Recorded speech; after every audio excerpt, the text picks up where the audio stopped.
So how does a powerful, complex society just fall apart? Chinua Achebe's incredible novel Things Fall Apart is basically a blueprint for that very process. In this explainer, we're going to dive into the anatomy of that collapse and look at the forces, both inside and out, that brought a whole way of life to a tragic, tragic end. Wow, that one line from a character named Obirika just hits you, right? It perfectly captures the heart of the story. It's not just that things broke, it's that something, or someone, actively took a knife to the very threads holding their world together. And that really begs the question, doesn't it? To understand how it all fell apart, we've got to know what it was like when it was together. What exactly were those things? Well, let's start by meeting the man who basically represents all of it.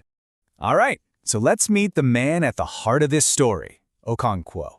He's our way into this world, and he isn't just in his culture, he is his culture's values, all wrapped up in one person. Strength, success, you name it. They call him the Roaring Flame. You know, to really get Okonkwo, you have to understand his dad, Unoka, because Okonkwo is the complete opposite. His entire life is one big reaction against everything his father was. His dad was gentle, in debt, seen as a failure. So what does Okonkwo do? He becomes a fierce warrior, a rich farmer, a man who absolutely cannot stand weakness in himself or anyone else. And that nickname, Roaring Flame, man, it is spot on.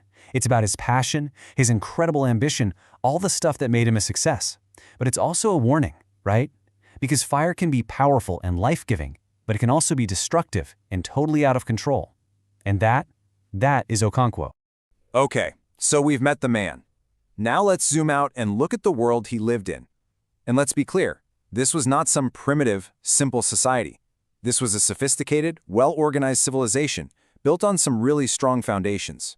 Think of their society as standing on 4 huge pillars. They had a real justice system. Their economy and social status were all tied to farming yams, the king of crops. They had a deep, complex spiritual world. And above all, they had community. Everything was built around shared rituals and knowing your place. For example, their justice system. Check this out. It wasn't just some guy in a wig.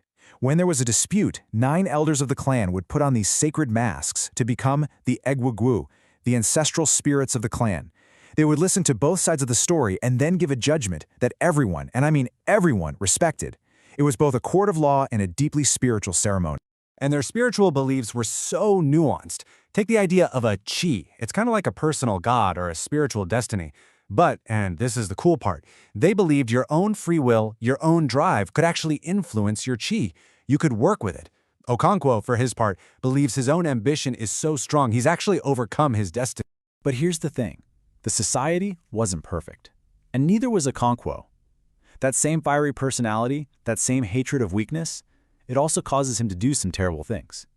He breaks sacred traditions. He even kills a boy who was like a son to him, all because he was afraid of looking weak. So you see, the cracks were already there, from the inside, long before any outsiders ever showed up. And then the outsiders do arrive. In the book, there's this incredible prophecy. An oracle warns them about the arrival of the Christian missionaries, but she doesn't call them men. She calls them locusts, a swarm that will come and just consume everything. And when the first missionaries get there, they don't exactly try to build bridges. They don't try to understand the centuries of tradition and belief. They just point to the Igbo gods, their sacred statues and ancestors, and call them worthless pieces of wood and stone. It is a direct attack on one of the main pillars of their entire world. So who would even listen to that? Well, the new religion was smart. It appealed to the people on the edges of society, the outcasts, people who had been wronged by the old traditions. And, in the most painful blow of all for Okonkwo, it appealed to his own son, Nwaye. The missionaries found those internal cracks we talked about, and they drove a wedge right into them. You can see where this is going, right? What started as a difference of opinion, it's not going to stay that way. It escalates, and it escalates fast. The missionaries are soon followed by a colonial government, and together they start to take the whole system apart.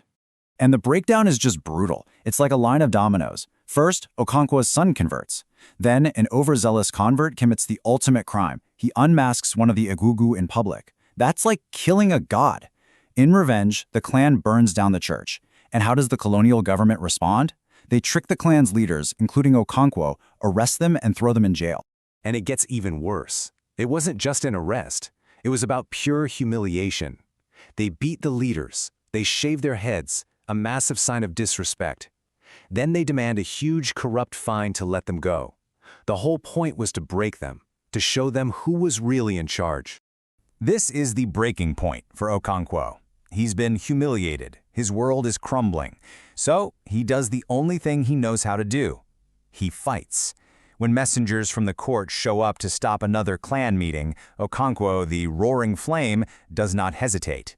He pulls out his machete and cuts one of them down. This is his last stand. He strikes this huge, defiant blow, and then nothing. Silence. He expects his people to rise up with him, to finally go to war.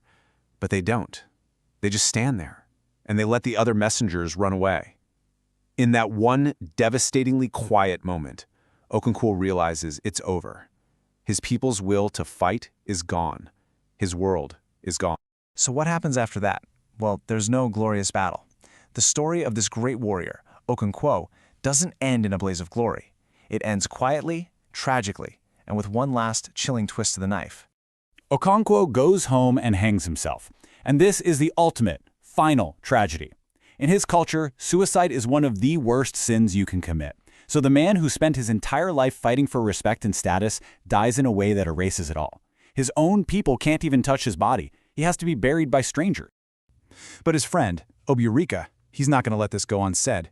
He looks the district commissioner, the man in charge, right in the eyes and tells him the truth. You drove him to do this. He places the blame exactly where it belongs. And does the commissioner hear him? Does he feel any guilt? Nope. It's like it doesn't even register. He's already thinking about other things. He's actually thinking that this whole messy, tragic story of Okonkwo's life and death, well, it might make for a decent little paragraph in a book he's planning to write. And the title of that book? Get ready for this. The Pacification of the Primitive Tribes of the Lower Niger. All of it. The justice system, the spirituality, the complex society, the epic tragedy of a man like Okonkwo, all of it is reduced to a single racist, dismissive sentence.